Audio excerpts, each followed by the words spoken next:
for the past couple of minutes, it has been clear from this space back on Chambers in that area. So now they're walking back toward the World Trade Center. And as we keep letting you hear the personal stories, the survivor stories of exactly what happened inside the World Trade Center when that first plane went in, and of course the collapses since then, we're going to bring more of those to you now. Barry Jennings, you were on the 8th floor. You work for the City Housing Department.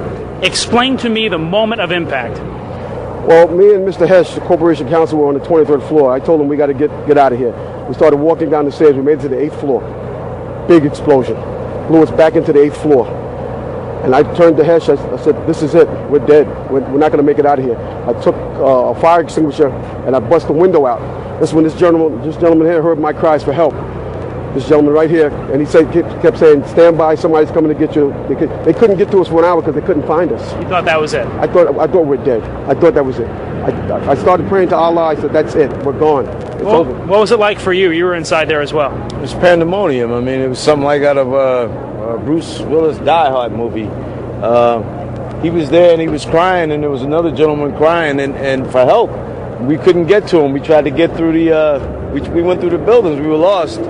Both staircases, the backside was completely blown away. There was no way to access us. We couldn't get to them. And finally, one of the fire department teams found them.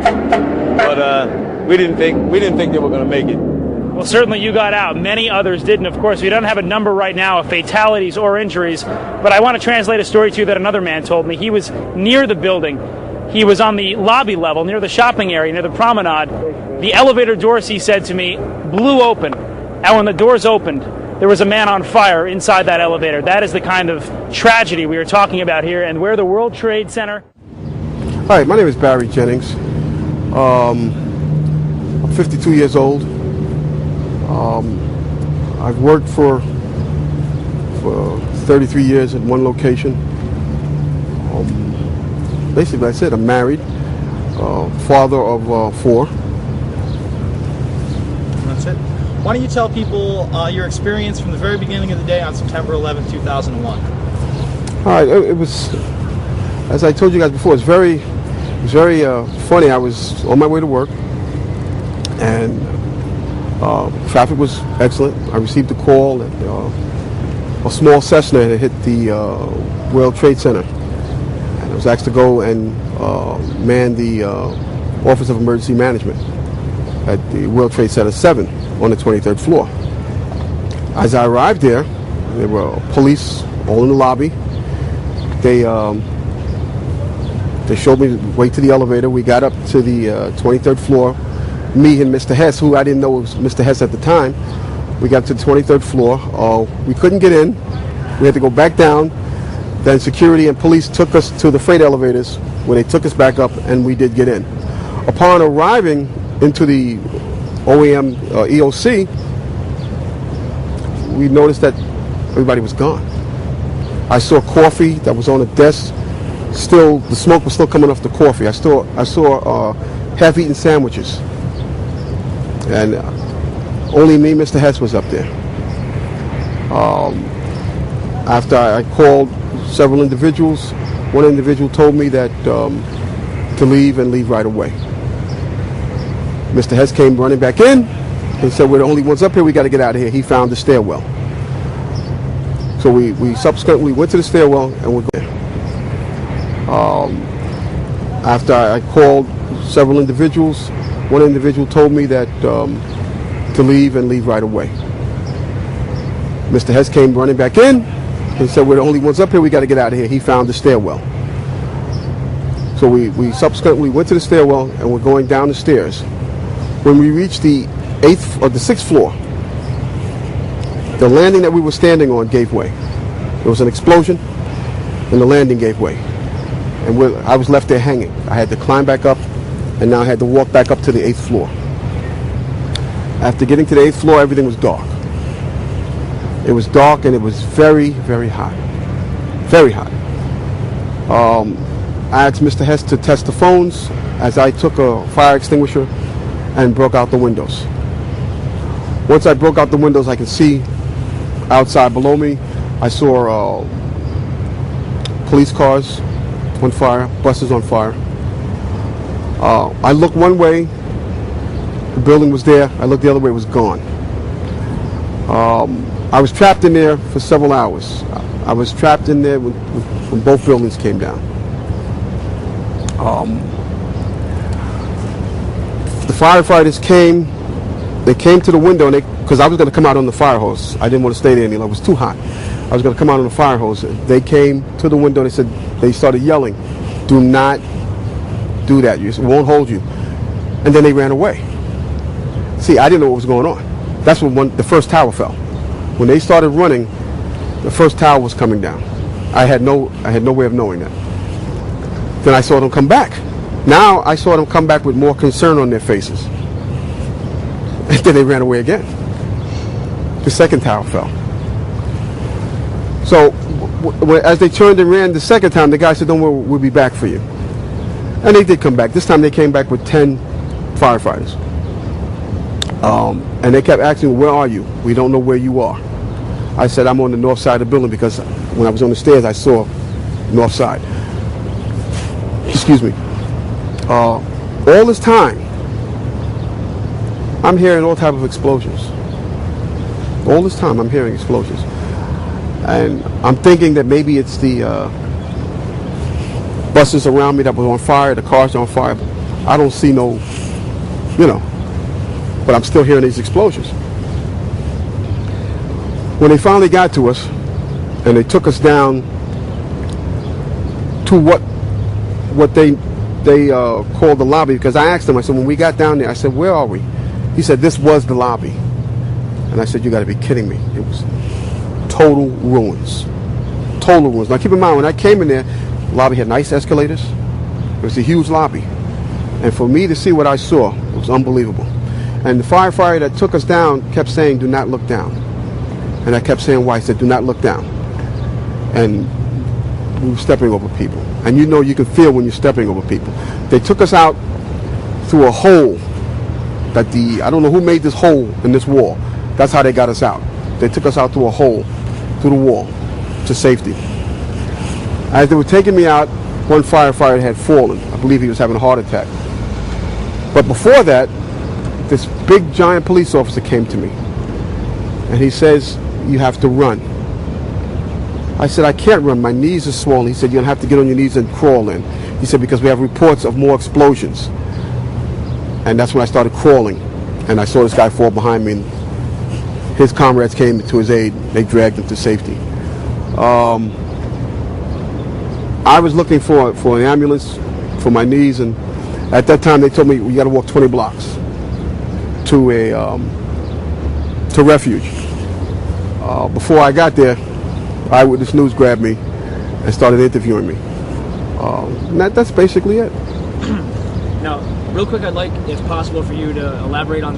Now, you originally said on ABC 7 that you got to the 8th floor, and that's where the explosion was, and that's what blew you off. And there you said you got down to the 6th floor. Well, it was the 8th floor we got back into. Okay.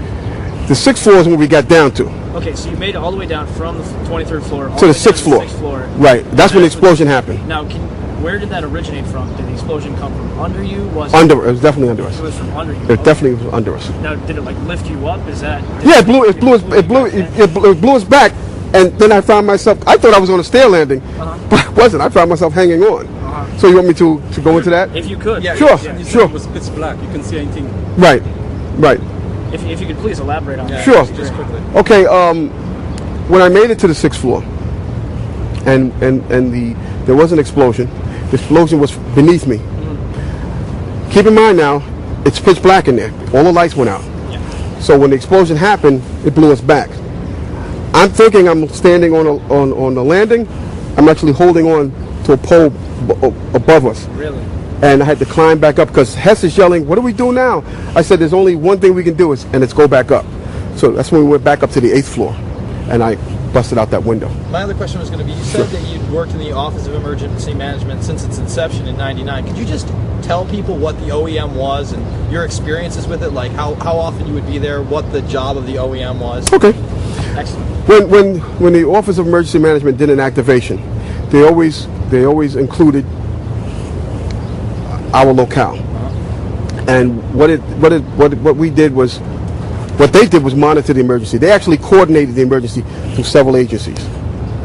And that's what we did. We were there as part of. I was there as part of one of my agencies, which I can't name. Of course. And we would sit there and we would do set reports. We would get updates as far as the emergency that was on hand, and that's simply what we would do. Every agency that was involved in that emergency was there. Okay. And that was manned 24 hours, I've heard. When the activation, only when there was an emergency activation was that manned 24 hours. OEM was manned 24 hours without the activation. When they opened up the the EOC, that was activated for as long as the emergency was going on. Once the emergency was subsided, then they would, they would stand down. Okay. My other question was, they had drill in preparations called Tripod. Did you know anything about Tripod that was down at the pier at all? Yes, I was part of that. You were part of Tripod. Yes. Discuss that at all? Yeah. Can you discuss any aspects of Tripod? Well, the only thing I remember as Tripod was we did a drill, which was supposed to be a man-made disaster, a terrorist attack, and it was supposed to be some kind of chemical. And all they did was drill. They went through the whole steps of what you would do here, if you'd come here, how you would, they went through the whole thing. And we were just we were just viewing it. We were just part of the viewers. Okay. That was it. We wasn't part of the actual, we would just view the individuals. Just monitoring the results of the And exercise. from media reports, we've heard that it was supposed to take place on the 12th, but preparations were before that. In other words, throughout the week, they'd been manning the separate stations. Do you know when it was actually in progress? Because you said you'd been part of it and seen it. So obviously there was something going on before the 12th. Did you observe this in the 10th, the 11th, right prior to 9/11? No. No. No. This was after. Yes, our participation was after. Was after 9/11. Yes. Okay. Then can you just give us permission to use it? Say louder than words can use this footage. Yes, you can use this footage. All right. But real quick, I'd have like for you to another question? elaborate on a few things. Sure. What time approximately did you arrive at World Trade Center 7? Um, I'm just trying to establish a timeline. I received the call shortly after the first plane hit, which everyone thought was a Cessna. That's what I was told. A small Cessna lost its way and hit the plane. I got there. I had to be inside on the 23rd floor when the second plane hit. Okay. I was inside when the second plane hit. I was already in the World Trade Center 7. Okay. When the second plane. You didn't hear that after the fact, or did you hear that when it happened? The second plane when it hit? I couldn't tell you because I was inside and I was closed off from everything. Keep in mind now, OEM, that big center, they had big, gigantic TV screens, and at that point, none of them were working. So I didn't know what was going on the outside. So the building was essentially deserted when you and Mr. Hess. Well, the command center was deserted when you and Mr. Hess got up there. Yes. Was that normal? No. No. No. Okay. No, not at all. The word we got was they had to take the mayor and evacuate. So they said that the mayor was in World Trade Center 7 that day? Yes. He was there earlier in the day Yes. and then evacuated. Yes. Could you say that, because we're not mic'd, can you say that Giuliani was in the building? I didn't actually see him, but that's what I was told. That's why Hess was there. Okay. He was there to meet with Giuliani. Okay. That's about all I've got going. No, I know. I just feel like there's something I'm missing. What's your impression with Building 7 and your experience in working there? What kind of vibe did you get from that building? You know that there was the CIA there, obviously. There was the Department of Defense, the Secret Service was there. IRS was there. Well, I'm just confused about one thing, and one thing only.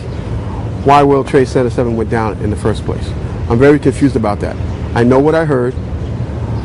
I heard explosions. The explanation I got was it was the fuel oil tank. I'm an old boiler guy. If it was a fuel oil tank, it would have been one side of the building. When I got to that lobby, the lobby was totally destroyed. It looked like King Kong had came through it and stepped on it. And it was so destroyed I didn't know where I was.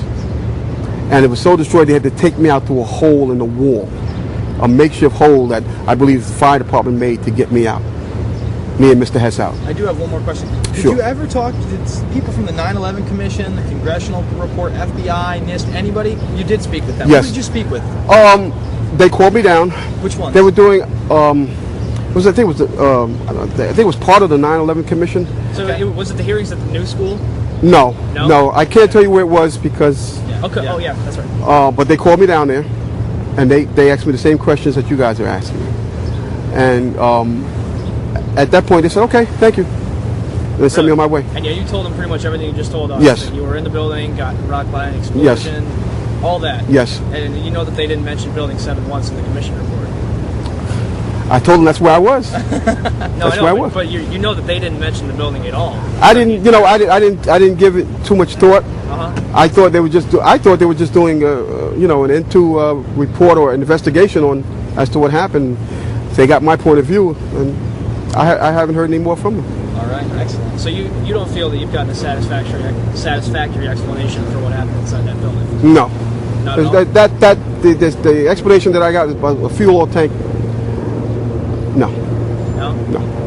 I heard the explosions, and then the key thing was when the police officer came to me, he said, "We got reports of more explosions, so you have to run."